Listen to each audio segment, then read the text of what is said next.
Hello student. मैं आज आपके लिए UP board chemistry exam paper में जो 2022 में होने वाला है उसके लिए कुछ ऑर्गेनिक केमिस्ट्री की रिएक्शनों को बता रहा हूँ। अगर उन रिएक्शनों को आप किसी परिस्थिति से याद भी कर लेते हैं किसी भी परिस्थिति से याद भी कर लेते हैं तो कम से कम आपके 20 या 22 नंबर आपके इजीली आ सकते हैं। तो उनके पहले उन रिएक्शनों के मैं कुछ नाम लिख के बता रहा हूँ, ठीक है। तो उसके बाद उन रिएक्शनों की सॉल्यूशन भी बता देंगे। तो देखते हैं उन रिएक्शन हैं कौन सी। नंबर पहली की बात करें तो पहली रिएक्शन वोल्टेज रिएक्शन। कौन सी? वोल्टेज वोल्टेज अभिक्रिया। ये बहुत ही इम्पोर्टेंट है। वोल्टेज अभिक्रिया। नंबर दो voltage fitting. Voltage fitting voltage fitting. अगली थर्ड नंबर फिटिंग अभिक्रिया। फिटिंग अभिक्रिया। इन तीनों रिएक्शनों में से एक रिएक्शन तो कंपलसरी आती ही आती है और अक्सर करके हमने जो देखी है वो वोल्टेज अभिक्रिया ही कन्फर्म आती है, ठीक है। तो इन रिएक्शनों को अगर रट लेते हैं, जैसे मैं और भी रिएक्शन बता रहा हूँ। जैसे अगली रिएक्शन की बात करें, फ्रीडल क्राफ्ट अभिक्रिया। कौन सी है? फ्रीडल क्राफ्ट अभिक्रिया।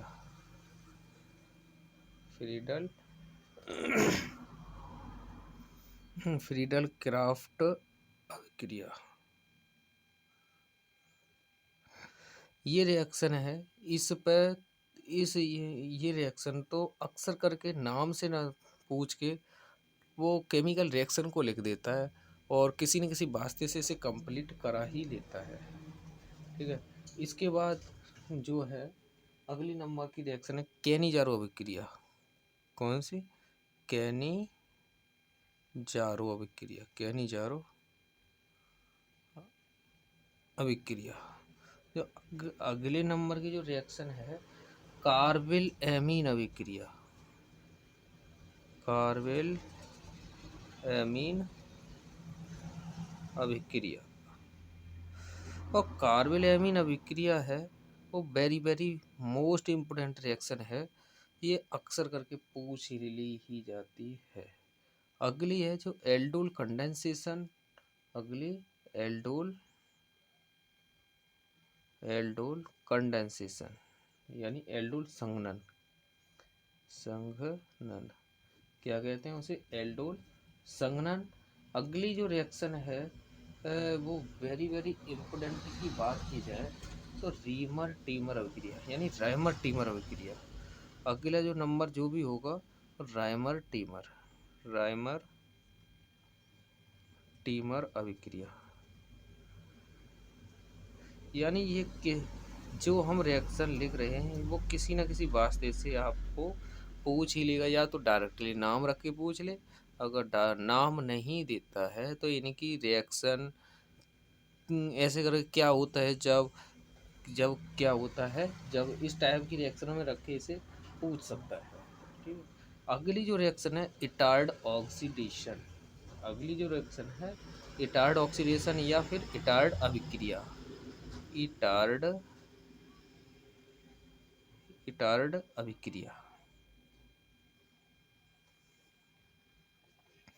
और इसके बाद जो अगली और रिएक्शन आने वाली होती है हाफ मैन ब्रोमाइड अभिक्रिया। Half man bromide half man bromide अभिक्रिया। यानी ये अमीन बनाने की बहुत इम्पोर्टेंट विधि है। तो इस रिएक्शन को, ये जो मैंने एरो लगाए हैं, ये रिएक्शन तो कन्फर्म ही पूछी जाती है। अगर इन रिएक्शनों को अगर रट लेते हैं या याद कर लेते हैं जैसी भी विधि से, तो आपके कम से कम 20 नंबर ऑर्गेनिक केमिस्ट्री के मिल जाएंगे। ठीक है, तो मैं इन रिएक्शनों को आपको अभी एक्सप्लेन कराने वाला हूँ। तो और इसके बाद जो अगली रिएक्शन आती है वो ज़्यादातर इम्पोर्टेंट है, रोजन-मुंड अभिक्रिया। रोजन-मुंड अभिक्रिया।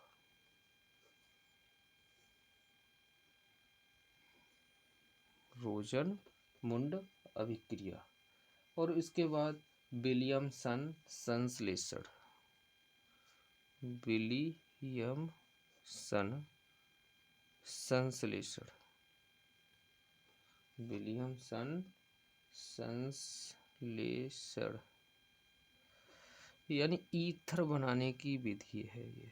ईथर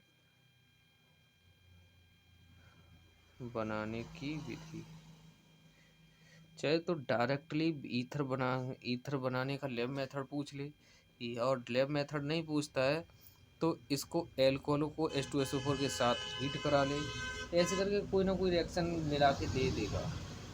ठीक है, उसके बाद ओजोनीकरण। कौन सी रिएक्शन है? ओजोनीकरण। तो ओजोनीकरण जो रिएक्शन है ये बहुत ही ज़्यादा इम्पोर्टेंट है। अगली नाइट्रीकरण।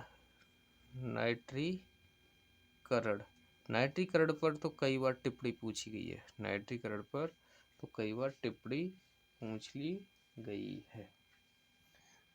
इसके बाद Gattermann Koch aldehyde. Gattermann Koch aldehyde reaction बहुत ही इम्पोर्टेंट है। Gattermann Gattermann Koch aldehyde. Gattermann Koch aldehyde.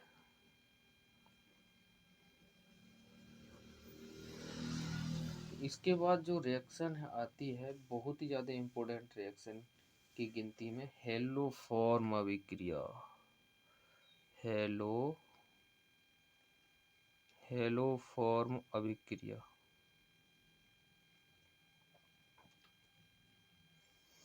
मैं अभी इन रिएक्शनों को क्रम वाइज आपको बताने वाला हूँ। तो हेलोफॉर्म अभिक्रिया very very most important reaction है जो अक्सर कभी पूछ ली जाती है। इसके बाद एक रिएक्शन और है स्मिट अभिक्रिया, जिसे स्मिट अभिक्रिया नाम देते हैं। स्मिट अभिक्रिया बहुत ही ज़्यादा इम्पोर्टेंट रिएक्शन है। ठीक है, इसके बाद जो आपकी जो थोड़ी और इम्पोर्टेंट है, एक ओनली गाटरमान अभिक्रिया है, एक तो जो गाटरमान कोच एल्डिहाइड है, और इसी के नाम पास है एक गाटरमान, केवल गाटरमान अभिक्रिया। यहाँ लिख देते हैं गाटरमान अभिक्रिया। मान अभिक्रिया। तो जो गाटरमान कोच एल्डिहाइड इतनी नहीं पूछी जाती जितनी गाटरमान ओनली अभिक्रिया पूछी जाती है।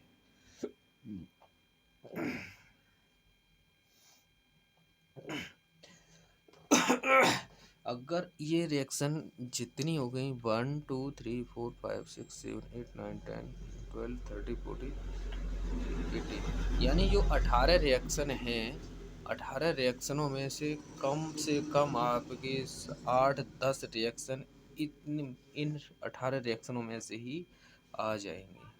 तो मैं आपके लिए क्रम वाइज एक एक रिएक्शन आपको समझाने वाला हूँ। जैसे बात करते हैं वोल्टेज अभिक्रिया की, सबसे फर्स्ट नंबर की बात करते हैं वोल्टेज अभिक्रिया की। तो वोल्टेज अभिक्रिया क्या कहती है? वोल्टेज अभिक्रिया क्या कहती है तो इसके बारे में देखते हैं। वोल्टेज अभिक्रिया क्या कहती है इसके बारे में देखते हैं। तो वोल्टेज जो रिएक्शन है वो एल्काइल हैलाइड अणुओं पर कराई जाती है। जब एल्काइल हैलाइड कोई हमारे पास एल्काइल हैलाइड है और एल्काइल हैलाइड को कि सोडियम धातु के साथ, एल्काइल हैलाइड को सोडियम धातु के साथ अगर हम उस शुष्क ईथर की उपस्थिति में, शुष्क ईथर की उपस्थिति में गर्म कर देते हैं। एल्किल हैलाइड के ले लिए हमने 2 अणु। कितने ले लिए? 2 अणु। एक अणु ये ले लिया और एक अणु ये ले लिया। तो हमारा बनने वाला क्या है? एल्कीन बनता है। और जो इतना जो हेलोजन एलिमेंट और हेलाइड एलिमेंट, सोडियम एलिमेंट आपस में मिल करके NaX बनाते हैं और बन जाती है R सिंगल बॉन्ड R। ये बन गई एल्केन। क्या बन गई? एल्केन। ओके। ये बनती कैसे है एक बार वो देख लेते हैं। जैसे हमारे पास है एल्किल हेलाइड है, इसे कहते हैं एल्काइल हेलाइड, एल्काइल हेलाइड। और ये हमारी सोडियम धातु है। क्या है ये? सोडियम धातु। तो जैसे ही एल्काइल हैलाइड पर कोई सोडियम मेटल डाला जाता है सो उसके ईथर की उपस्थिति में, तो सो उसके ईथर यहाँ काम क्या करता है? एक सॉल्वेंट का वर्क करता है। सो उसके ईथर किसका काम करता है? सॉल्वेंट का। और सॉल्वेंट होता क्या है कि जैसे सोडियम है, सोडियम क्या है? सॉलिड स्टेट में है। और कोई भी मेटल सॉलिड स्टेट में रिएक्शन नहीं करता जब तक वह आयनिक फॉर्म में नहीं जाता। जैसे ही वह आयनिक फॉर्म में चला जाएगा तुरंत ही वह अपने इलेक्ट्रॉनों को डिजोल्व करेगा और दूसरे एलिमेंट के पास अटैक कर देगा जब वह रिएक्शन को आगे प्रोवाइड करता है। अगर कोई भी एलिमेंट सॉलिड फॉर्म में नहीं जाता तो वह रिएक्शन नहीं करने वाला। तो ईथर का काम क्या है यहाँ कि सॉल्वेंट का काम होता है जो सोडियम को अपने में घोल लेता है। और यहाँ पे एल्किल हैलाइड में जो हेलोजन एलिमेंट है वो गुड लिविंग एलिमेंट की तरह वर्क करते हैं। जैसे ही सोडियम लिक्विड फॉर्म में जाएगा तो यहाँ से इलेक्ट्रॉन रिमूव होंगे और कितने इलेक्ट्रॉन रिमूव होंगे? उसके आउटर मोस्ट शेल में जितने इलेक्ट्रॉन रिमाइंडर होते हैं वह इलेक्ट्रॉन रिमूव हो जाते हैं। ठीक है। तो सोडियम के पास कितना? एक इलेक्ट्रॉन होता है। तो एक इलेक्ट्रॉन सोडियम एल्काइल को देगा। और इतने में क्या होता है कि हेलोजन एलिमेंट है वो गुड लिविंग एलिमेंट वो अपना ब्रेक हो जाएगा। गुड लिविंग एलिमेंट ब्रेक होगा तो वो एल्काइल से इलेक्ट्रॉन लेकर के ब्रेक हो जाता है, क्योंकि गुड लिविंग एलिमेंट वह होते हैं जिनके पास कम से कम इलेक्ट्रॉन लेकर ब्रेक करने की पावर होती है और दूसरे एलिमेंट के पास डिफिशियंसी कर देते हैं। तो यहाँ प्लस चार्ज आएगा। सोडियम जो है, जैसे सोडियम के इलेक्ट्रॉन थे, सोडियम का इलेक्ट्रॉन तो एल्काइल ग्रुप के पास चला जाएगा और सोडियम हो जाएगा पॉजिटिव आवेश, यानी पॉजिटिव आवेश युक्त हो जाएगा। तो ये पॉजिटिव आवेश एल्काइल है कि वो हेलोजन एलिमेंट था वो इसके साथ कंबाइन हो जाएगा और बना देगा NaX। अब NaX बनने के बाद जो एल्काइल बचा, एल्काइल क्या करता है? एल्काइल में हमेशा कोवैलेंसी होती है। तो कोवैलेंसी वाले एलिमेंटों को अगर कोई नेक्स्ट एलिमेंट मिल जाता है आयनिक फॉर्म में, नेक्स्ट एलिमेंट आयनिक फॉर्म में मिल जाता है जो उसके एंटी चार्ज वाला होता है तो उसके साथ कंबाइन कर लेगा। अगर नहीं मिलता है तो स्वयं के अणु से ही कंबाइन होकर के एल्केन दे देता है। ठीक है। जैसे कोई इसके एग्जाम्पल की बात करते हैं। जैसे हमने ले लिया मिथाइल क्लोराइड CH3Cl। क्या ले लिया हमने? Methyl chloride. और मिथाइल क्लोराइड पर जैसे ही हमने सोडियम की रिएक्शन की तो सोडियम की रिएक्शन करते ही तो हम इसी फर्स्ट टाइप ही लिख लेते हैं। तो दो मिथाइल एलाइड ले लिए और दोनों से क्लोरीन और सोडियम के साथ बॉल बैलेंस कर दी। यहाँ पे तो दो लगाएंगे क्योंकि यहाँ पर रिएक्शन बैलेंस नहीं हो पाएगी। ठीक है। तो यहाँ दो लगाएंगे तो ये क्या होगा? शुष्क ईथर इसमें लेंगे। शुष्क ईथर लेते ही क्या बन जाएगा? ट्वाइस NaCl और क्या बन जाएगा? R single bond R। और सॉरी, ये R सिंगल बॉन्ड R का मतलब methyl CH3 single bond CH3। क्या बन गया? एथेन। क्या बन गया ये? एथेन। और जी बन गया NaCl sodium chloride, sodium chloride. ठीक है। अब इसी टाइप से दूसरी रिएक्शन थी, ये आपकी होगी वोल्टेज रिएक्शन, जो वेरी वेरी इंपॉर्टेंट है, जो 2022 के केमिस्ट्री एग्जाम में आने वाली है। कौन सी? केमिस्ट्री एग्जाम में आने वाली कन्फर्म पोजीशन है इस रिएक्शन की। तो अगली रिएक्शन देखते हैं। दूसरी है वोल्टेज फिटिंग अभिक्रिया। दूसरी जो रिएक्शन है, नेक्स्ट रिएक्शन वोल्टेज फिटिंग अभिक्रिया। अब वोल्टेज फिटिंग अभिक्रिया में होता क्या है? देखो, वोल्टेज अभिक्रिया में ओनली आपने एल्किल हैलाइड लिया था, ओनली एल्किल हैलाइड लिया था जो ईथर सोडियम धातु के साथ गर्म किया गया है।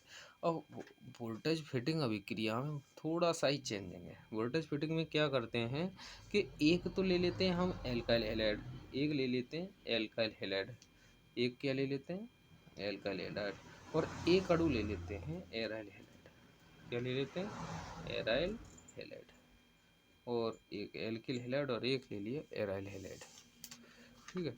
अब इसमें क्या होना है कि ये भी सोडियम धातु के साथ प्रेजेंट की रिएक्टिव की जाएगी और शुष्क ईथर की उपस्थिति में, शुष्क ईथर की उपस्थिति में। तो ये फिर वही टाइप से रिएक्शन देगी और क्या बन जाएगी? एल्काइल एराइल बन जाएगा। आर और एयर और क्या बन जाएगा? NaCl, सॉरी NaX बच जाएगा। दो का मल्टीप्लाई करेंगे रिएक्शन बैलेंस करने के लिए। ठीक है। तो ये बन गया हमारा एल्काइल हेराइल। क्या बन गया?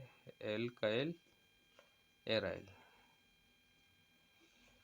जैसे हमने यहाँ ले लिया मतलब मिथाइल क्लोराइड ले लिया CH3Cl। अगर सोडियम धातु के साथ रिएक्टिव कराया, सोडियम धातु के साथ जैसे ही रिएक्टिव कराया और दूसरा एक अणु ले लिया हमने एल्काइल, ये था हमारा एल्काइल हैलाइड, एल्काइल,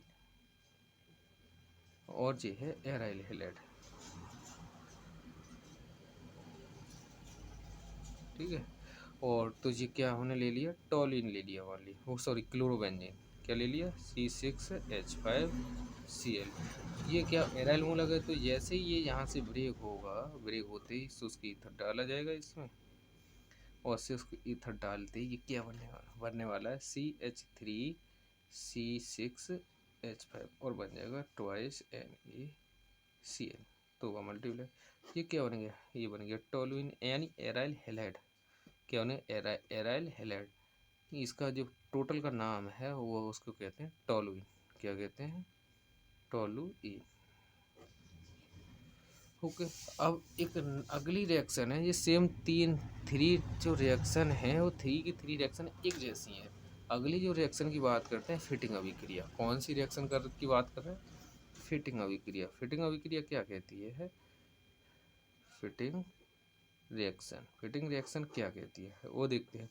जिस टाइप से वोल्टेज रिएक्शन में हमने दोनों ही एलिमेंटों के, दोनों ही कंपाउंड एल्काइल हैलाइड लिए थे, और फिटिंग रिएक्शन में हमारे लिए दोनों ही एराइल हैलाइड लेने होते हैं। और सेम वही परिस्थिति है वोल्टेज रिएक्शन की। तो इसमें दोनों के दोनों क्या लेंगे? एराइल हैलाइड लेंगे। तो एक एराइल आगे ले लिया, एक पीछे ले लिया, और शुष्क ईथर इसमें भी डालेंगे। शुष्क ईथर डालते ही ये क्या करेगा? इतना यहाँ से ब्रेक कर दो। ब्रेक करने के बाद क्या बनेगा? Single bond.